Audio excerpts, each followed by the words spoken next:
Greetings, Earthlings. Today I'm back with a review of another budget dynamic microphone.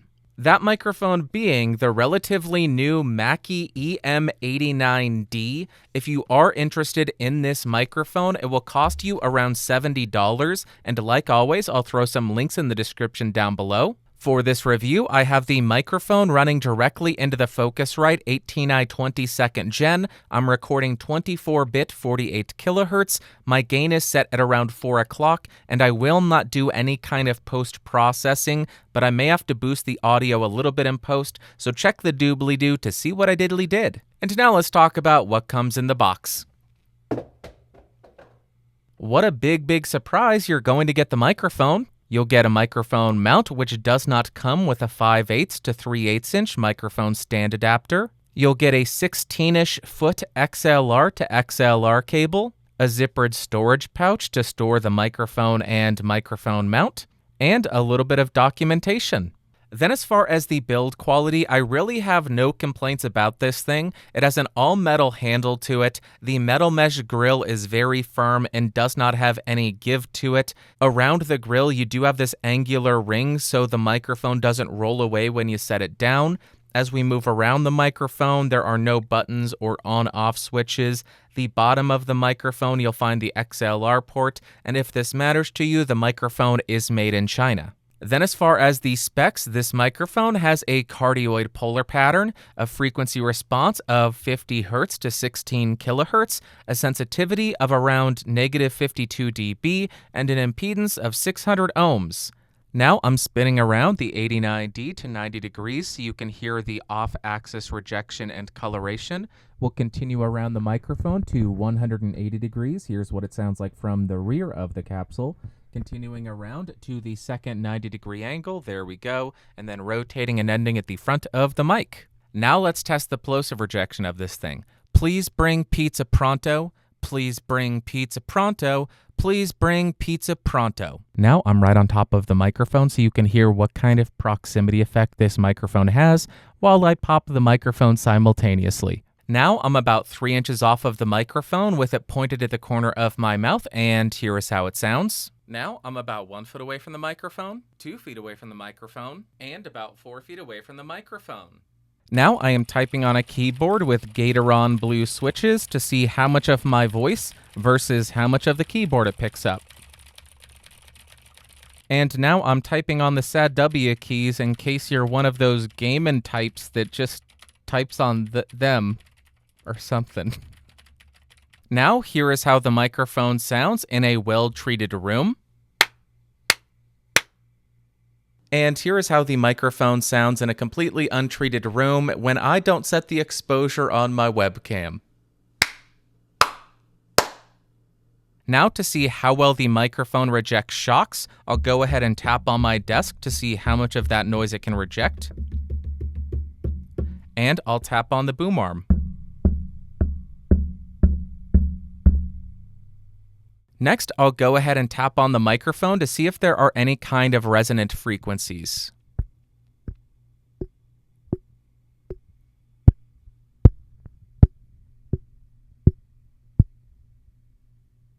Also, because this is a handheld microphone, I'll go ahead and pass it back and forth between my hands so we can see what kind of handling noise it picks up.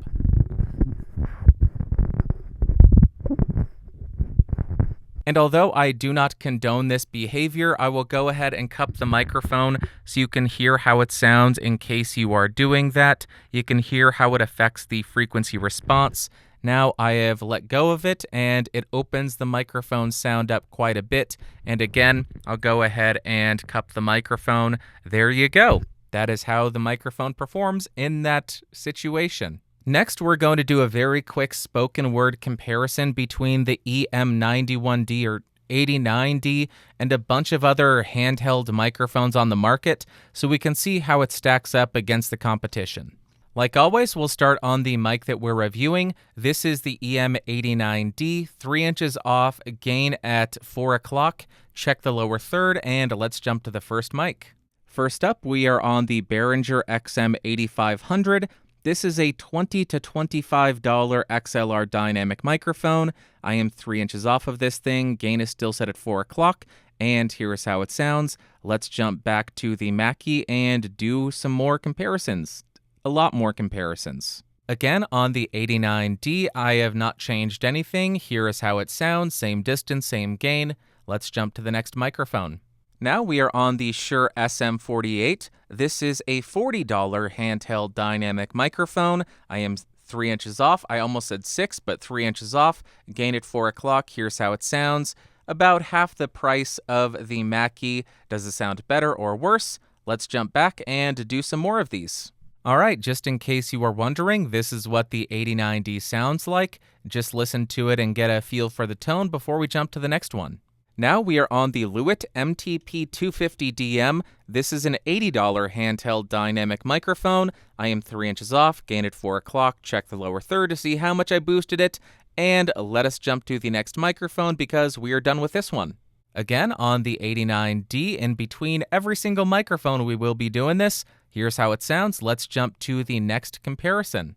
Next, we are on the Electro Voice ND76. This is a $100 handheld dynamic microphone, 3 inches off, gain at 4 o'clock. Listen to the tone of this thing, check the lower third to see how much I boosted it, and let's jump to the next microphone.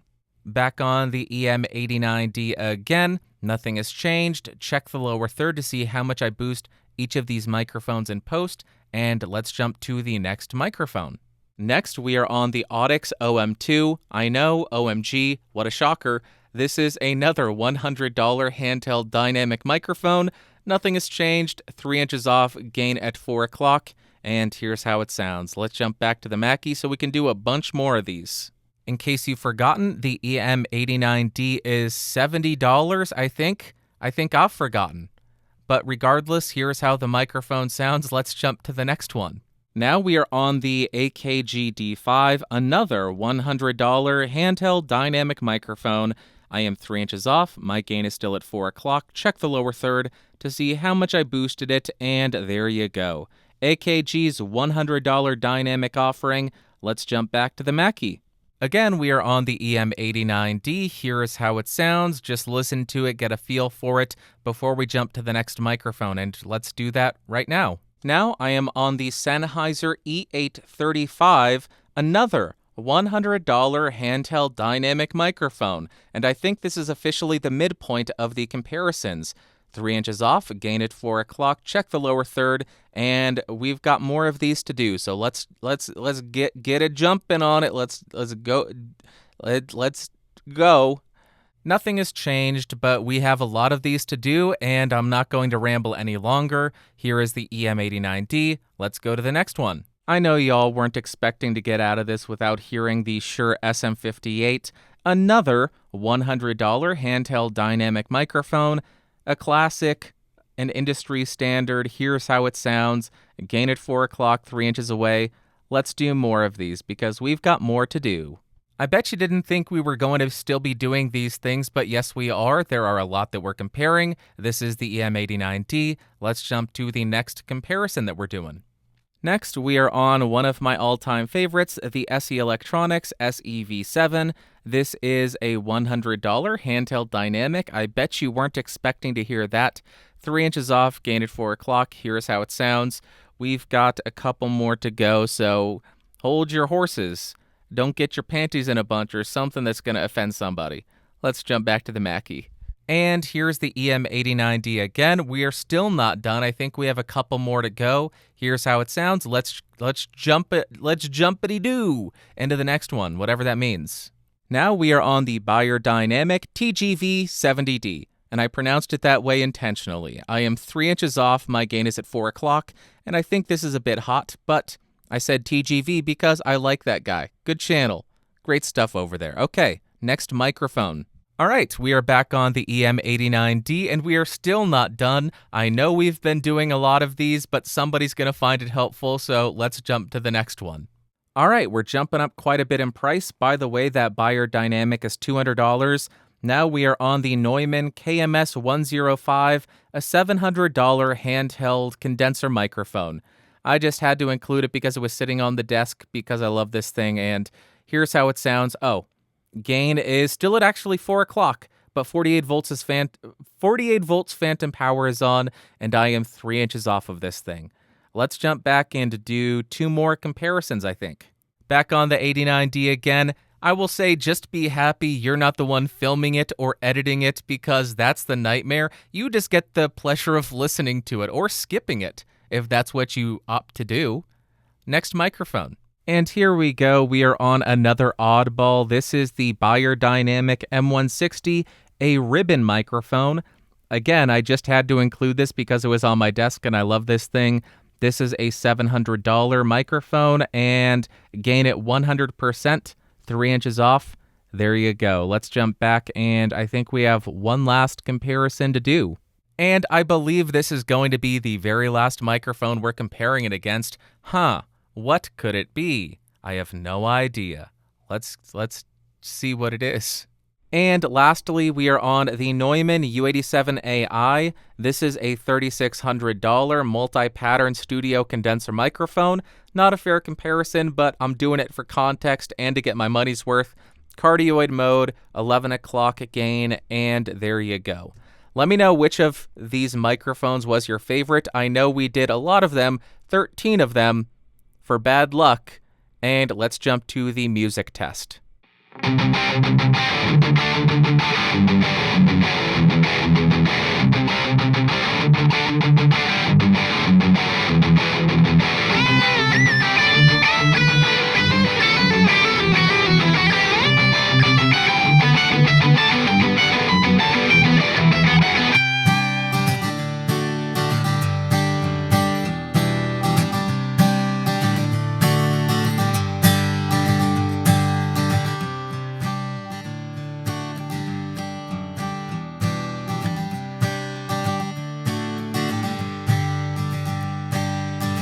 I've got a dynamic mic I wanna test, so we can see how it sounds.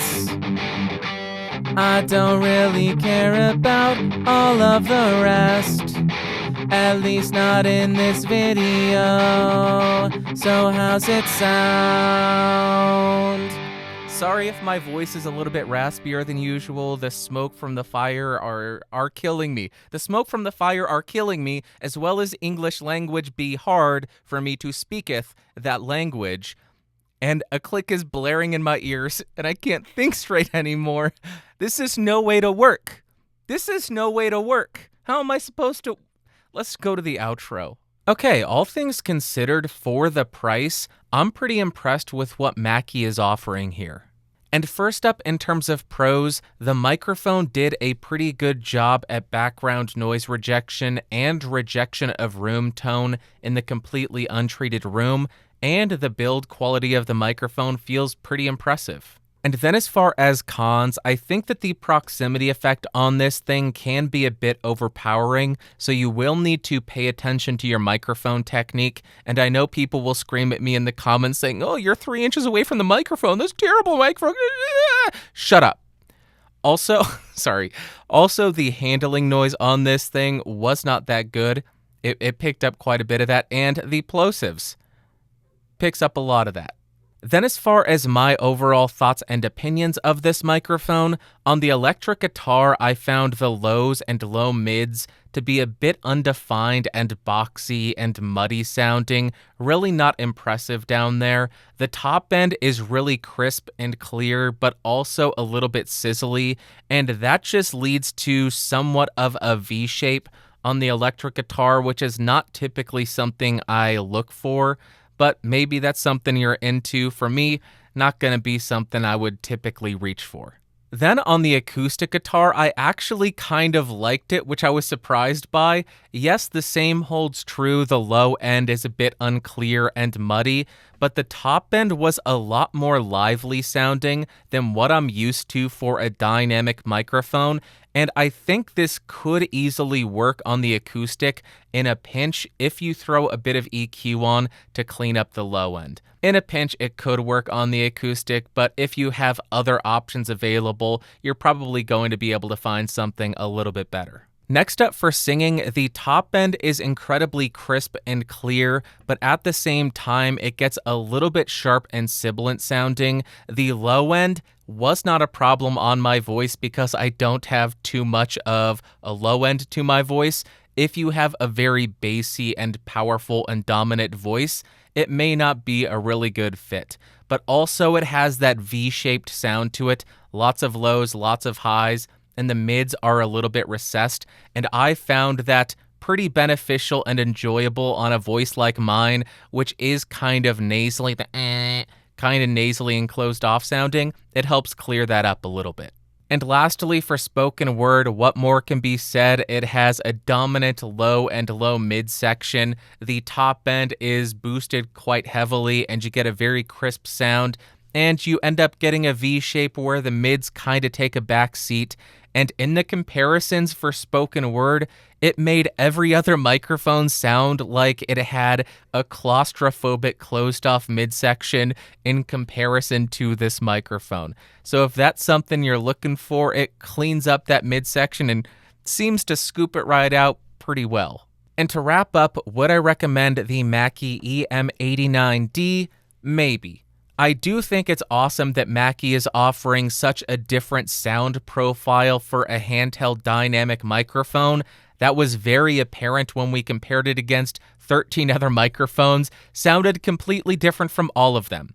But with that being said, due to the issues with plosive rejection and handling noise rejection, I don't necessarily think that would make this microphone ideal for stage use. So if I was looking for a stage dynamic microphone, that would probably lead me in a different direction. Also, if you have a voice that's a lot bassier than mine, this may not be a good fit for you because on my voice, the low mids do start to get a little bit dominant. And if you have a very bassy dominant voice, that may end up being a bit much. But as far as who I would recommend it for, if you're looking for an affordable handheld dynamic microphone for studio use and you do want that V shape with a powerful low end and a dominant boosted top end, then I think for $70 it's a pretty interesting package and it offers a pretty unique sound. And I think that's going to wrap up for today. So if you found this video fun, interesting, or helpful, go ahead and give me a thumbs up. If you hated it, big ol' thumbs down. And I've got nothing else to say. Thanks so much for watching. I'll talk to you later. Bye.